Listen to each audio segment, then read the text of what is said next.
Secciones planas en la esfera. Vamos a resolver en este vídeo un ejercicio completo en el sistema diédrico de la sección que le produce un plano a una esfera. Recordando previamente, antes de resolver el ejercicio, que la esfera es el lugar geométrico de los puntos del espacio que equidistan de otro punto llamado centro una distancia dada igual, que es el radio.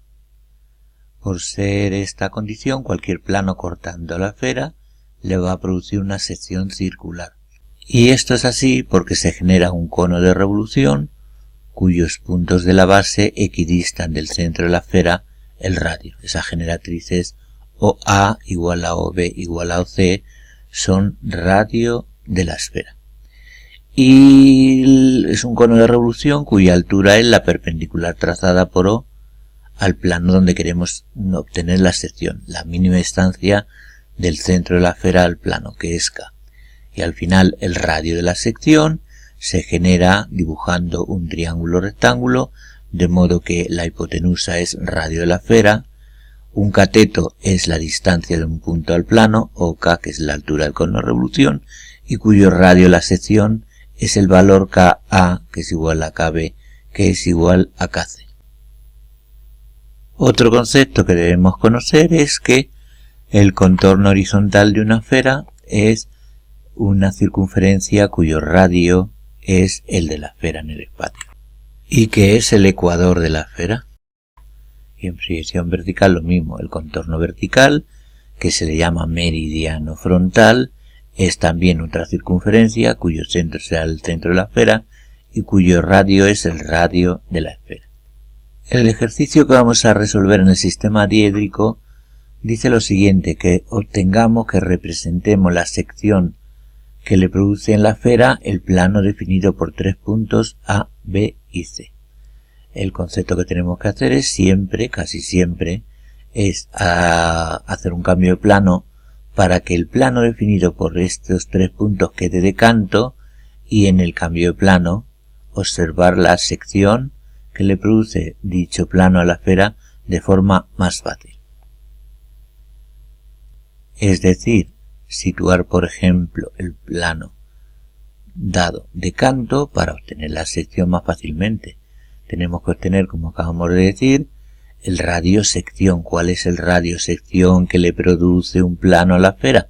Es una circunferencia, pero tenemos que dibujar y observar aquí que el centro de la sección se encuentra en la perpendicular trazada por O al plano, que se genera un cono de revolución aquí con las generatrices O y cada uno de los puntos de la base, generatrices O y cualquier punto, y cuyo radio sección veremos aquí en el cambio de plano. Cuando lo hagamos veremos el radio sección en verdadera magnitud. Esto es lo que vamos a hacer en el sistema diédrico. Vamos a dibujar el plano por esos tres puntos A, B y C y haremos un cambio de plano para que el plano quede de canto. Lo vamos a situar en otra vista más fácil. Vamos a girar el papel para ver las operaciones en el cambio de plano, como encontramos el centro y el radio sección. Para lo cual, como decimos, giramos el papel y vemos ahí el plano que ha quedado de canto. Cogemos una recta horizontal que coincide con la BC, la situamos de punta y cambiamos un punto. Ese es el plano sección que hemos medido a partir de las cotas de los puntos A con respecto a esa horizontal. Y vemos ahí el plano de canto. Como sabemos, el centro de la sección se encuentra en la perpendicular trazada por el centro de la esfera al plano sección. Es la recta R, que es perpendicular, como vemos ahí, que lo podemos hacer en el cambio de plano en directo. Y obtenemos en su intersección de R con dicho plano el centro K de la sección circular. Y ahí vemos también cómo corta el plano y cómo vemos el radio sección en verdadera magnitud. Aquí, como decimos, se genera un cono de revolución con una generatriz O1 que vemos frontal, por eso ahí vemos el radio de la sección, lo vemos en verdadera magnitud. Bueno, pues tenemos que recordar que los ejes principales de la lisa proyección horizontal de una circunferencia que hemos visto en un vídeo anterior se encuentran en proyección horizontal en una recta horizontal y de máxima pendiente, que aquí son de punta y frontal. Sobre la punta mediremos en verdadera magnitud el radio de la sección O1, y que lo vemos aquí en verdadera magnitud, O1, que será en proyección horizontal el radio K3 y K4, que vemos aquí una recta de punta, que es la 3,4. Y veremos qué proyección horizontal tiene el segmento K1 y K2, que son extremos del eje menor en proyección horizontal, que están sobre una recta frontal del plano dado. Ahí lo vemos, eje mayor 4,3 y eje menor 1,2, que es la proyección horizontal de estos dos puntos, por eso es eje menor. Dibujaríamos el ecuador, como siempre decimos, que es la proyección horizontal de la esfera, que es el contorno horizontal de la esfera, y ese contorno horizontal, que es el ecuador, vemos que corta la sección en esos dos puntos 5 y 6 que están en el contorno. Si viésemos cuál es la proyección horizontal, veremos esos dos puntos del contorno 5 y 6, lógicamente. Y luego, pues dibujaríamos la elipse proyección horizontal por alguno de los métodos que conocemos y estudiaríamos la visibilidad. Lo que esté por encima de la elipse, de la circunferencia por encima del ecuador, que es del 5 al 6 pasando por el 1, 5, 6 pasando por el 1 y también, lógicamente, por los extremos del eje mayor 3 y 4, es visto. Lo que está, el contorno todo es el visto, y lo que está por debajo del ecuador, que es el arco de elipse entre el 5 y 6 pasando por el 2, será a trazos. Ya hemos representado en su totalidad el contorno horizontal y la sección que le produce ese plano definido por los puntos A, B y C. Ahora volvemos a girar el papel y observaremos cuál es la proyección vertical de esa sección. Entonces lo que vamos a hacer es llevar esos puntos 1 y 2 y 3 y 4, que son los extremos, que son dos rectas que definen ejes conjugados de la elipse proyección vertical, pero tenemos que tener en cuenta algo más también, que el contorno vertical es el meridiano frontal.